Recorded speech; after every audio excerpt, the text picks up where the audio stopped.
my goal is that, the stuff that I share tonight, maybe 2 or 3 or 5 or 7 or however many of you will actually take it, do something with it to help yourself either find a job or be a little bit better in the career once you land your job.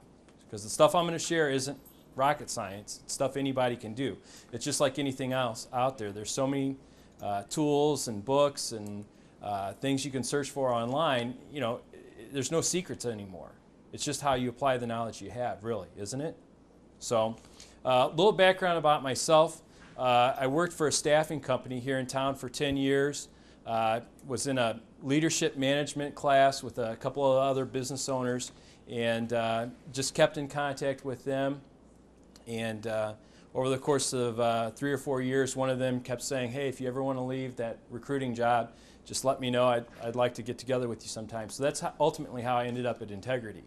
So a lot of people will tell you, it's not who you know, it's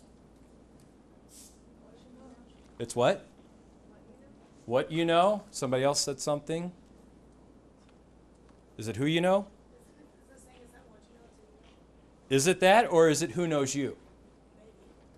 It's, most people will say it's who you know. What I'd say it's who knows you. Because if I know who you are, but you don't want to call me back, or you don't know who I am, that doesn't do me any good, does it? Right? So, through the course of my career, I've always been in some sort of role where I'm looking for people to hire, looking for people that want to use my services, whether it was at the staffing agency or at Integrity. It's, trying to get connected with people that might have a need, okay? Has anybody in here ever called a business to try and find something out and had to leave a message and never got a call back? If you did, raise your hand. Okay, Ghostbusters, what happened?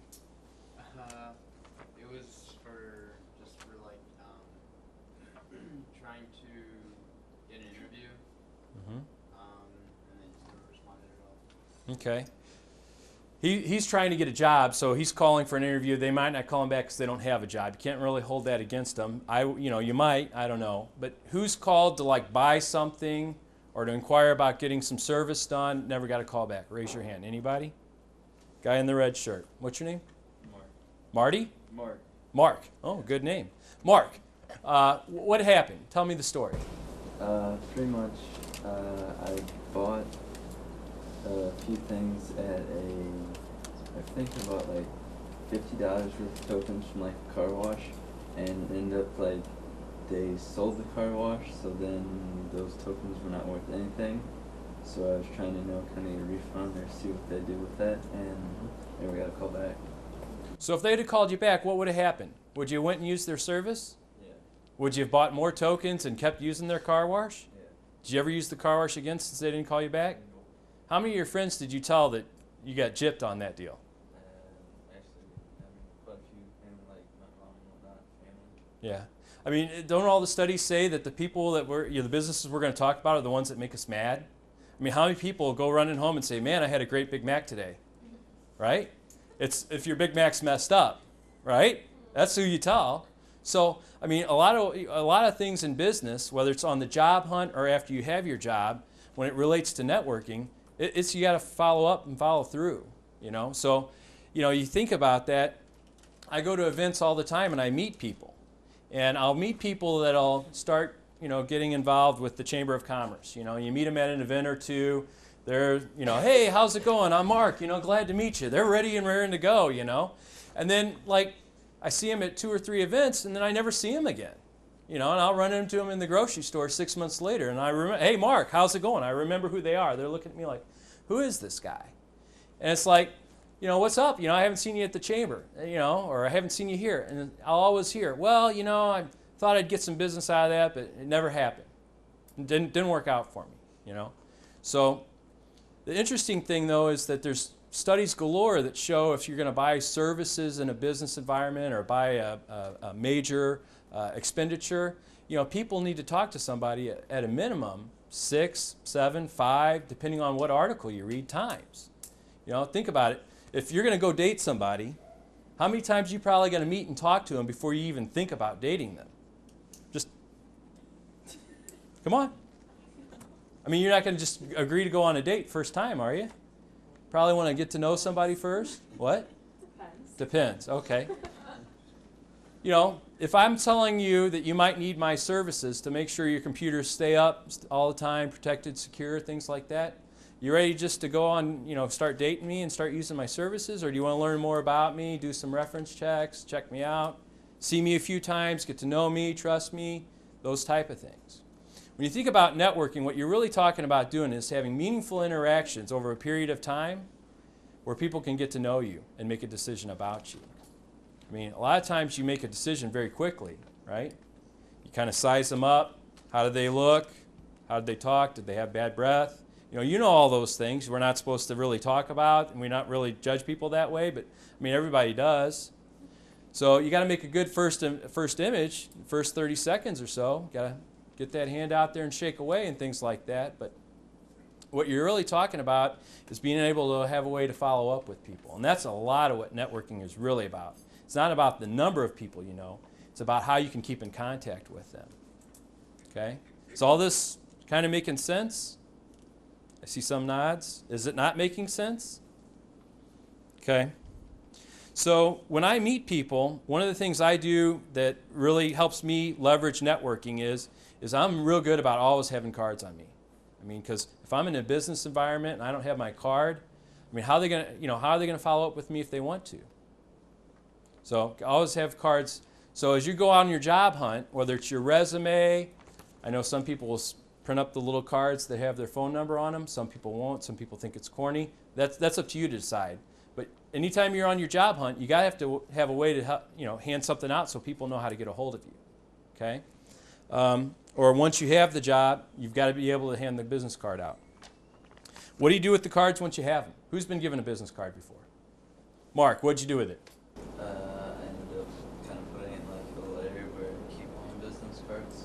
Okay. I've got from a few companies I've talked to. Okay. What'd you do, Ghostbuster? Well, I don't know. I just used it to call him back later. Okay.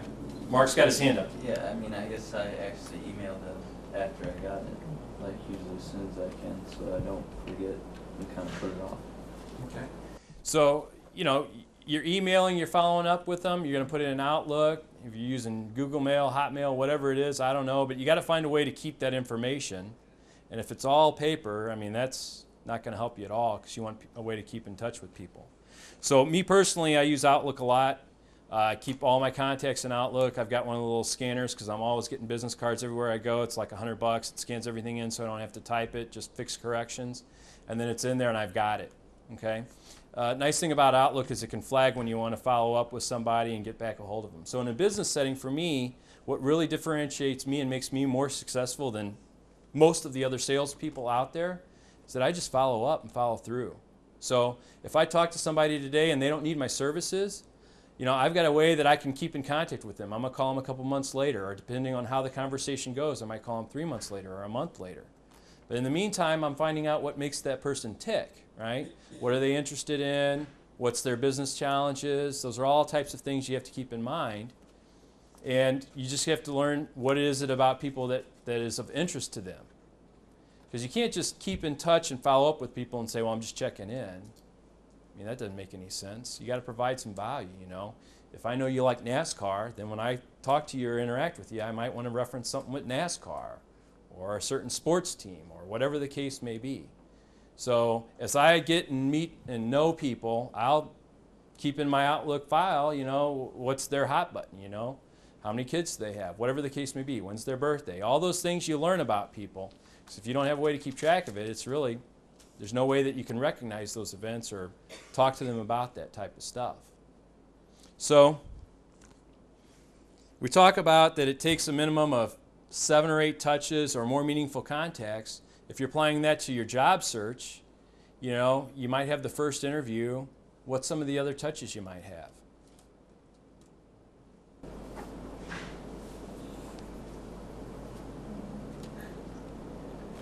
I mean, you go for an interview today, if they're going to need to talk to you 3 or 4 times, how might you talk to them again? I mean, if somebody interviews me, I'd make sure I'd send them a follow-up note, whether it's email or on a letter or something like that, thanking them for their time, Maybe if you had a question about the company, That would show you you're interested. You could call them, things like that, right? Okay.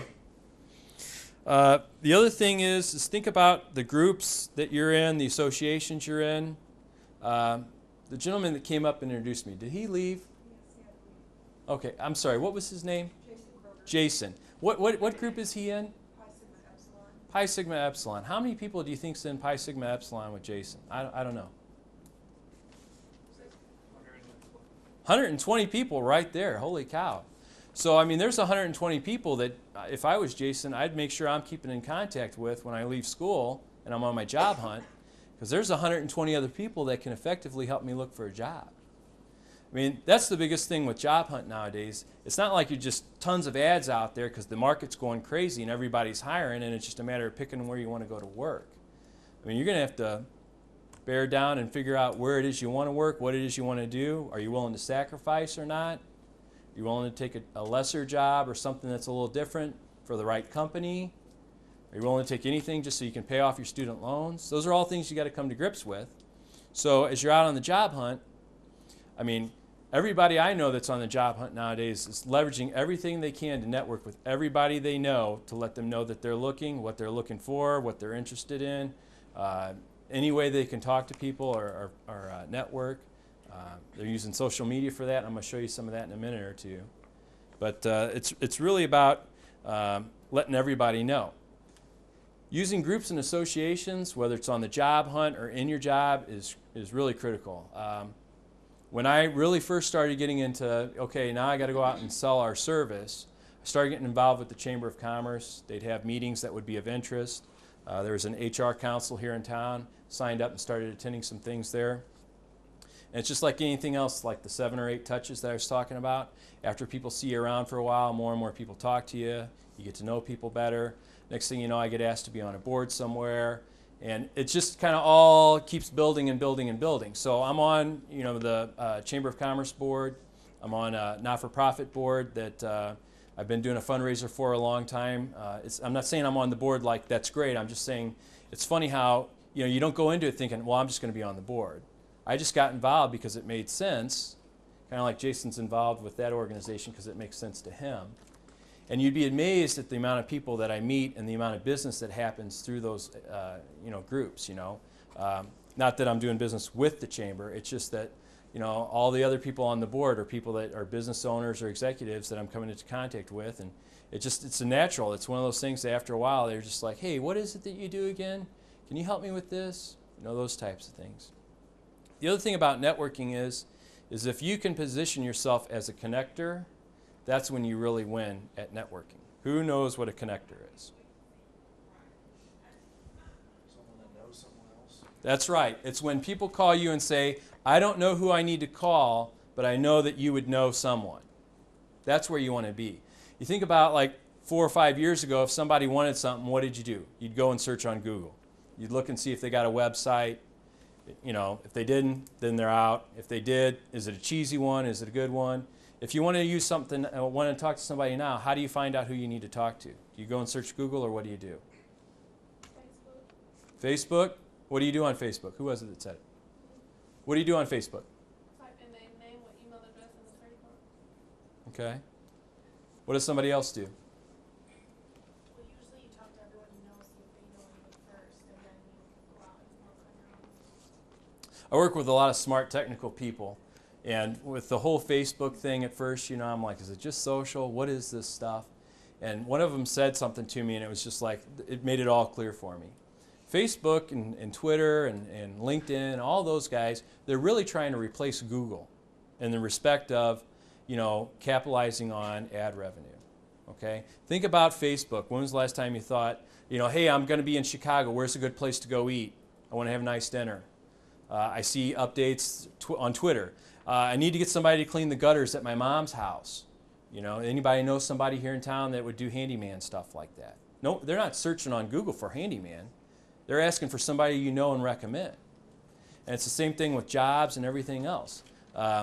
So when you talk about the groups and the associations that you're involved with, think about all the other people that adds to your group on LinkedIn or Facebook or Twitter or whatever it is that you're going to use. I think the funny thing about social media is that different people use it differently. I'm in a sales-oriented role. I'm a pretty outgoing guy.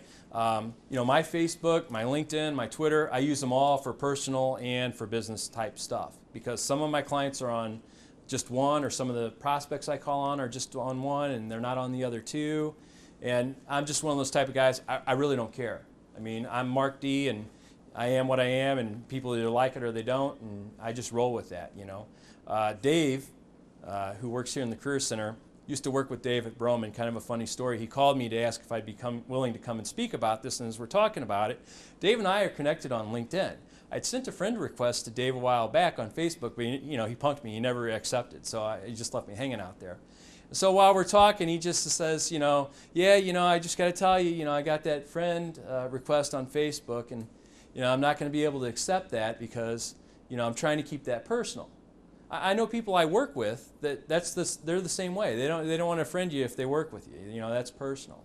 So the funny thing about social media is that as you use it for networking purposes, different people have different agendas they're using it for, or different uses, and those are all when you get out there into the internet land, those are all things you come across. Is anybody here on LinkedIn? Anybody know what it is? We got one hand in the back. She works at ISU, right? You see the name tag. What are you on LinkedIn for? Career networking. Career networking. Okay. Who here lives in Chicago or St. Louis? Raise your hand. Okay. Everybody else that didn't raise your hand, do you live in a small town? Is that where you live? Okay. For my friends that are in large metropolitan areas like St. Louis, Chicago, Kansas City, LinkedIn is the way to go for them. Everybody and their brother is on LinkedIn. That's how they get business leads. That's how they get connected to people they want to buy services from, things like that. LinkedIn is very much all business. People use it very little for personal type stuff. What's your experience been with it? I'm just curious. Pretty much that, of connecting with people from my past, or colleagues from college, or people in the area that we might be potential business partners. Yeah. And even students, now that they're as they're graduating and getting established too, staying in touch with alumni. Yeah, we had a intern last semester, sales and marketing intern. So it's like, well, are you on LinkedIn? He's like, no. I'm like, well, you're going to graduate. Don't you need to find a job? Yeah. Well, you need to get on there and get connected to people. Well, who would I connect to? Well, what about your dad? What about your dad's friends? What about all of his, there's just tons of people when you start thinking about how you can get connected different ways. The nice thing about LinkedIn is that if you're targeting a certain company where you want to work at, or if you're having an interview there, you can search and find out who knows someone that might work there. So it's a way to really leverage hey, Mark, I'm going to apply next week, or I got an interview next week at ISU. I know you know Sally there. Is there any way you can get a good word in for me, or find out what the scoop is, or what's the lay of the land? It's really all about the information you can get so you're better prepared, right? And do have a better interview than the guy next to you, or before you, or after you. It's interesting on LinkedIn the way I see people look for a job on that lately. People that I know that have had well-established careers that have been laid off or things like that. I'm going to jump out there in a minute or two and show you a couple examples. But there's a way that you can kind of keep yourself in the top of your mind, other people's top of mind awareness. It's funny, we had a chamber event at our office in April. And so it was a business before hour networking event. And so on Facebook, Twitter, and LinkedIn for like the 2 weeks prior to the event, I would go on every single one of them every single day and say, I'm getting ready for the business before hours. Everybody in Bloomington Normal's invited. Come out. It's going to be a great networking event of the year, whatever I wanted to say. It was funny how many people came through our door that said, I saw that every day on Mark's LinkedIn page or on Mark's Facebook page, and I knew that if I didn't show up, he was going to give me such a hard time about that. So, it's the funny thing about Facebook. My wife, she's not as outgoing as me. She doesn't get it. She's like, I don't understand, why is everybody on Facebook? I say it's like having the right to look in everybody's medicine cabinet. It's like you just get in there, you see what they're doing, and people are curious. Think about it. When you go on, how many people are on Facebook? Pretty much everybody. What do you like to see? You go and look at your news feeds and see what everybody's up to, who's doing what. What do you like to see? The guy in the white shirt there. Yeah, my friends, like, see what they're up to from other schools. Because I had a buddy that moved to Florida and see what he's doing sometimes, so it's nice to know. I mean, it's just a great way to keep in contact with people, right? I mean, it's awesome that way. And the funny thing about Facebook is that businesses are really jumping on the bandwagon because traditionally, you know, to have somebody in-house that can constantly be updating your website with events, news items, pictures, and things. I mean, you know, you either have to have somebody that's really smart and savvy with that stuff, or you got to pay somebody to do it. Well, the nice thing about Facebook is really the shell of the website's there to that respect. You know, you can just have your event, post 15, 20 pictures there. People, you know, tag people in the picture so it shows up on their page. All of a sudden they're going and clicking and checking it out. Oh, who else was there? Let's look through it. I think that people will get into groups, but then they don't really leverage that for what it's worth. I mean, does the business fraternity, do they have an alumni association? How do you tap into that once you're ready to graduate to see how they might be able to help you get a job in your networking efforts? Is that easily defined? Do you know? Yeah, there's a website. Send emails and they keep you updated on everything that's happening. And there's a website, and then you contacts with like every member.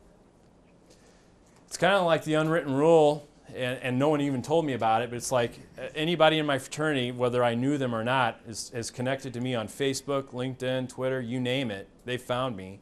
And, you know, I mean, why not? Why wouldn't I try and help them? You know, it's a bond I have with them.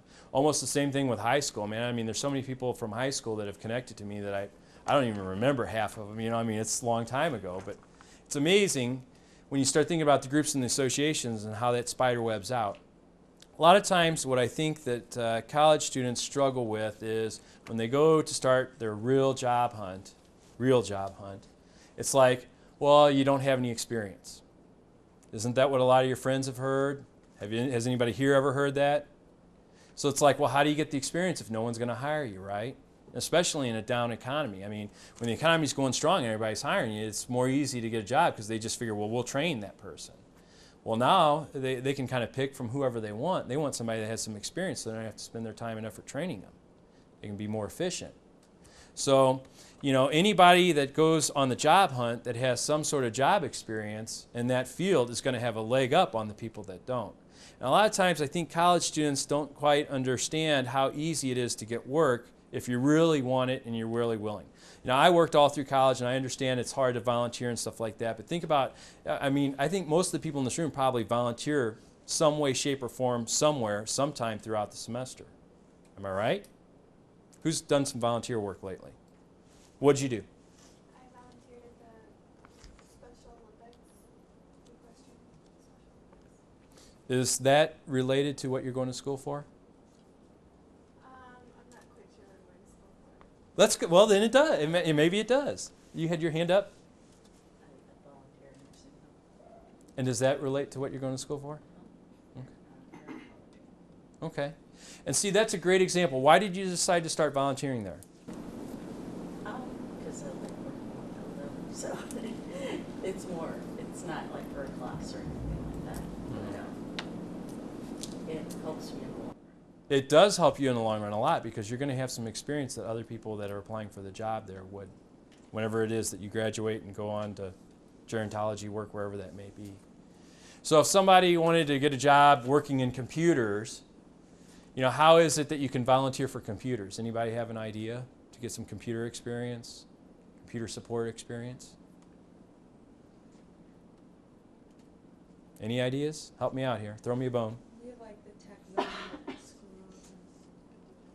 Mm-hmm. The other thing you can do is not-for-profits are always understaffed. So I would definitely consider thinking about a not-for-profit that has a mission statement that you support, okay? And, you know, contact them and ask them if you can volunteer and help in the area that you're interested in, okay? Mark First is an agency that I'm on the board with and have supported for a number of years. They help individuals with developmental disabilities. When I first got a job after graduating college where I worked, they supported the agency, and just over the years I've continued to support it. And after I'd been supporting it 2 or 3 years, I had a nephew that got referred there for speech therapy and some other things, and they really helped him out a lot. So it's kind of funny how that worked out. But I've had people contact me and say, hey, I'm trying to get a job with such and such. I need some experience. Well, call a not-for-profit like that and say, hey, I'm really trying to learn about computer support or marketing or this or that. I mean, maybe you can parlay that into an internship and get class credit for it too, So think about your volunteer work as well. Any questions thus far? Mark? I just wanted to kind of mainly like Facebook. I mean, can't it be kind of dangerous? Can Facebook be dangerous? Yeah. Sure it can. I mean, be actually like connecting with companies or businesses that you might want to work for. Like, I mean, if you have one of your buddies go and like leave some stupid message or something, I mean, can't that mutually backfire? It could, but on your Facebook page, you can delete any, on your wall, you can delete anything that somebody posts there. I mean, yeah, you got to keep an eye out for that. If you post it and then you drive there and you haven't had a chance to look at it and then somebody goes and looks at it, you might get caught that way.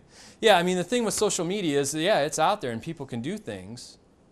And, there's different settings on Facebook. I mean, I know some people that don't even have the wall, so no one can post things. They just use it as a way to share pictures with friends and things like that, or they post stuff on their wall, but you're not allowed to post on their wall. So yeah, that is something you need to be aware of, and I think that there's a whole, I don't know if you guys are aware of it or not, but I think that there was someone that came and spoke at the Career Center about the legal ramifications and things like that. Does anybody here know that for sure? Dave told me they had someone that spoke on that. Maybe that was last year, I don't know. Or maybe it's coming up. I would say, that goes back to, everybody uses social media for different purposes. And some people want it personal, and some people will have it mixed, and some people, LinkedIn, very much business related. There's really not a way for you to post things on someone else's page, per se. LinkedIn's more about who it is that you know. And if I looked up Mark, it would show me that somebody Mark knows, wouldn't tell me that person's name, knows, what was your name in the back? Yeah, ISU person? Kim. So it'd show me that Mark knows an unnamed person who knows Kim, who I know. And so that's how you can send a message through LinkedIn to say, I want to get to know this person. It goes to Kim saying, okay, are you going to forward this on saying, yeah, Mark's a good guy, you need to pass this along, or no, Mark's a dud, and you just ignore it. What other questions do people have? Somebody from the class has to ask one question. Someone. No? Anyone in the front row? You guys are sitting in the front row. I'll let you think on it. All right. I'm going to jump out onto LinkedIn and a couple other things real quick just to show you guys a couple examples of how people I know are using this for recruiting or for other things. Ed is a contact of mine. Oops. He actually works for Global Recruiters here in Bloomington. It was a slow computer, I was warned, wherever Marine's at. She probably doesn't want to admit to it. But anytime he's on the hunt, he's putting that out there so everybody he's connected with knows, and then people like me that try and help Ed out will take his message and link to it and say, if anybody can know someone that might be able to fill this job, send them to Ed's website or have them give Ed a call, whatever the case may be. So a lot of people that I know that are recruiters will post what they're currently recruiting for online like that.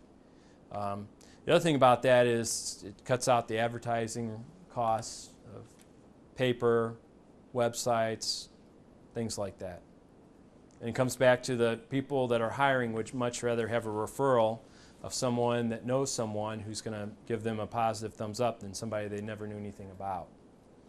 So, anybody ever seen anything like that on Facebook, or is it more just because you guys are running around? You have, what have you seen? I've just seen, I've got uncles that work in companies and they'll be doing stuff like that. Best a friend of mine. She's on Facebook.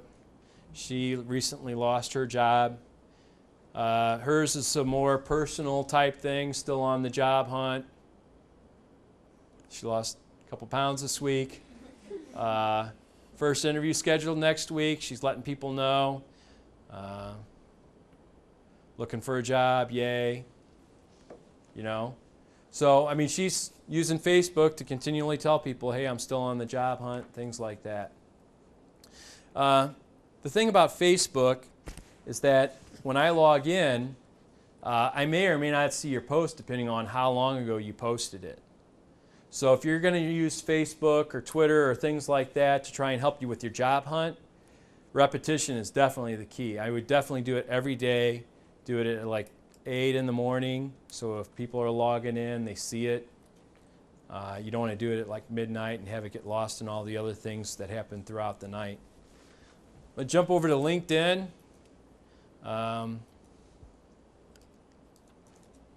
Will's a friend of mine. You see his job title. Instead of him being the Vice President of Quality or something like that, he's actively job hunting.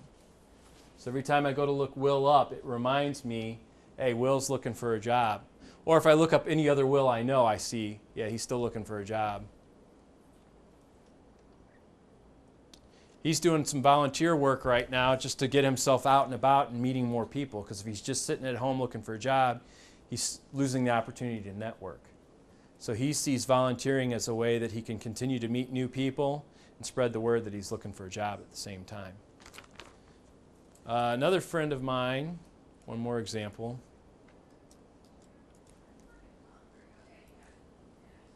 Linda was recently laid off.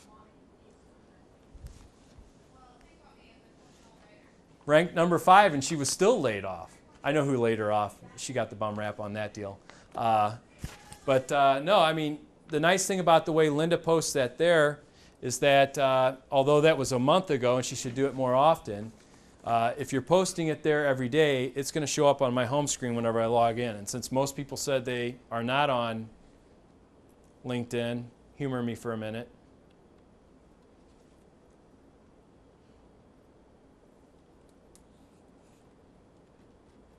It's going to automatically give me who's done their updates for the day right there whenever I log in. So it doesn't get used as much as far as updating and status goes for than like a Facebook for social stuff and things like that. It's much more business oriented. So on Twitter, the big thing there is retweeting. Who's on Twitter first? Raise your hand up high. One person. Wow. Big thing on Twitter is the retweet. You know, so-and-so's looking for work. Their friends will retweet it for them, what they're looking for, things like that. So, I got about another 2 hours to go. How are we doing? Actually, I was told I had a half an hour, 40 minutes, so I'm kind of at that mark. Questions and answers?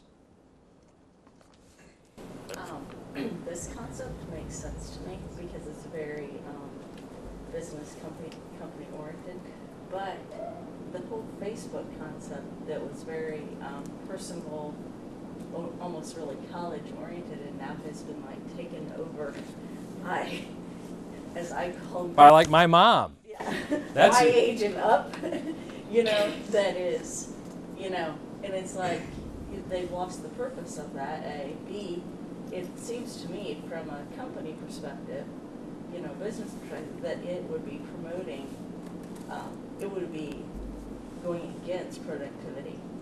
Because people, you know, if like say my OSF is posting something about whatever, well then they're gonna automatically, their employees are gonna go to that, you know? Mm-hmm. So it seems to be working. I see how it is for promotion, but everything else seems to me to not be from a business perspective.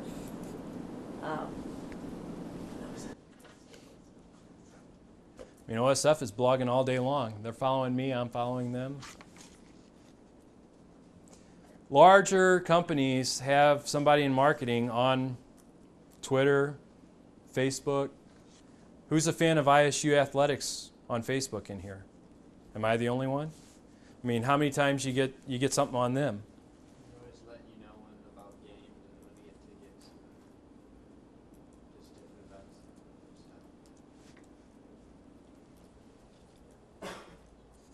I think that was the small business development center I clicked on.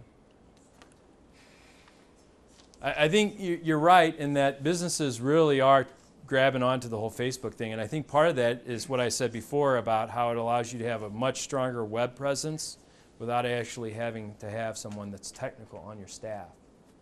I mean, Advanced Rehab, that's a client of mine. We support their computers, their network. You know, they got staff pictures out there. They do, you know, they did a clinic for National Backpack Awareness Day over at the Children's Discovery Museum. You know, you name it, they, you know, whatever they got going on, they're putting it on Facebook so everybody knows. And they're asking their patients to become a fan of Facebook if they're interested. They're asking people they know within the community. They last Saturday's football game was the community event with the chamber. You know, they put community pictures out there, and you know, Integrity put pictures out there. You know, it's just a great way to have a marketing presence and not really have to have somebody that's technical. What other questions? Like I understand, like I have Facebook and all that, but since I'm like so young, I don't really have like a lot of older connection, like people that are already in the business world. Mm-hmm. Would it really be that beneficial right now to have a LinkedIn or a Twitter or something like that? Well, you know, you think about that. Your mom and dad work somewhere, right? Yeah, my dad's retired, but they're both teachers. Okay. You have aunts, uncles. You know, I'm sure that there's friends of yours where you know the dad somewhat well or the mom somewhat well. I mean, just think about all those connections and where they might be connected. Some of them may be on LinkedIn, some of them may not. I think that's one of those things that, you know, you get on there and you just start seeing who's out there. You'll be amazed. Or you may not. I don't know. It depends on who you know. I mean, it just depends. Professors, administrators, colleagues. Great comment from the back. Professors, administrators, teachers. You're exactly right. Any other questions? Mark? I mean, I guess the businesses don't really have a set, like LinkedIn only or Facebook's more popular, just kind of widespread. That's a good question. You know, is there one that's better than other? You know, I'm on all three, like I said at the beginning, just because I have certain people I know are only on one of the three, and I want to follow them or be connected to them or whatever the case may be. I think Facebook in Bloomington Normal in the business community is about the easiest, best, most used tool. I think if you're in a larger metropolitan area where it's harder to meet people and it doesn't kind of, you know, Bloomington's the big small town. You know, you can get around pretty well and you can get to know a lot of people. So Facebook pretty much takes care of it. But in a larger area like Chicago or St. Louis, large metro area, definitely it's LinkedIn. So, and Twitter, you know, I mean, I'm on Twitter. I put tweets out there, you know. The hard part for me with Twitter that I personally struggle with is I think it's hard to actually connect with people on there. Like if me and you are best of buddies, we can tweet back and forth and oh, that's great and everything. But it's like, you know, I had a tweet I put on about the community football game on Saturday. We had a few extra tickets, so I put on Twitter and LinkedIn and Facebook. If anybody needed a few extra tickets, I had them, let me know. Well, a guy tweeted me, and he said, I want the tickets. And I had it, it came on my phone because he responded to me, but I couldn't direct message him back because I wasn't following him yet. And, you know, I'm out driving around. I got other stuff to do. I didn't want to get on a computer. I mean, it's kind of hard. I actually had to go somewhere and get on a computer so I could get a way to get a hold of the guy to be able to tell him how to get the tickets from me. When you think about Twitter, you don't necessarily have to put your company information in there or your email information in there. You don't have to allow people to find out who you are if you don't want to. So, and when you're getting it as text messages on your phone, you're not getting an email or a phone number that way. So I personally kind of struggle with that one, but I'm on it, you know, just waiting to see how it all shakes out. I think in another few years, one of them will be probably the more predominant one, whether it's Twitter or Facebook. MySpace and Facebook. I mean, MySpace is like nothing Yeah. Dave asked one question of me because he's seen me at a chamber event or two, and he said, ask it even though he wasn't going to be here. I have seen students on occasion attend chamber events for networking, business before hours. There's an actual monthly event called Business Before Hours. Sole purpose is networking. You just show up, drink some coffee, go around, introduce yourself. There's business after hours. I've seen those people. I think it was the business fraternity has shown up to a few on a couple different occasions. Usually when the Gamma Phi Circus is firing up and trying to sell some tickets, they'll come out and attend some of the events. He asked me what my thought was. Did I think it was beneficial? Did I not? Who in here is planning on staying in the Bloomington Normal area after they graduate? If I was you, I would think about going to some of that stuff prior to graduating. Start meeting business people. Hey, this is the type of work I'm going to be looking for. You got to take some sort of card or something, whether you make it up with a little Reggie Redbird logo or something. I mean, it doesn't have to be cheesy, but you're going to have to get some sort of contact information on a card. So when you say, hey, I'm looking for this type of work, and I'd even put that on the card, this is the type of job I'm looking for, you can hand that out. So if somebody has a need, they can get a hold of you. Thing about the chamber events, you got to remember too, it's a business environment, so there'll be everything there from business casual to guys in monkey suits like me. And, you just want to come dressed at least business casual or better. And, just old school career center stuff, stick the hand out there, give a good firm shake, introduce yourself, let them know you're, an ISU student, you're looking for a job, you're going to be graduating on such a day, all those type of things. What type of career are you looking for? I'm in environmental sciences, basically, so it's kind of rough around here. I got a guy in Kiwanis that's in environmental science. So there's a connection right there. You should go to Kiwanis with me on a Monday at noon. Okay. You have class at that time? Me. Okay. That's me connecting him. Now, I'm a connector. Everybody calls me a connector. But that's the type of stuff that I do. And someday, sooner or later, if he gets a job there or if he doesn't, he'll remember that I tried to help him out, and then when he needs help on something else, he'll call me again. And so sooner or later, we might do business together or we might not, and that's okay if we don't, because not everything's going to work out like that all the time. But that's how you leverage networking, is to find out who knows somebody that has somebody else that has an interest or things like that. We're at like the 45-minute mark. I don't want to keep the people that were just required to come for a class too long. So if somebody else has questions, and I'd be more than happy to stick around for another 15, 20 minutes, answer any questions. If anybody wants me to look at their profile or give them some tips on their site, I'd be more than happy to do that. I got business cards with me if anybody wants my contact information so they can connect with me on LinkedIn or on Facebook or on Twitter or whatever the case may be. You're more than welcome to do that.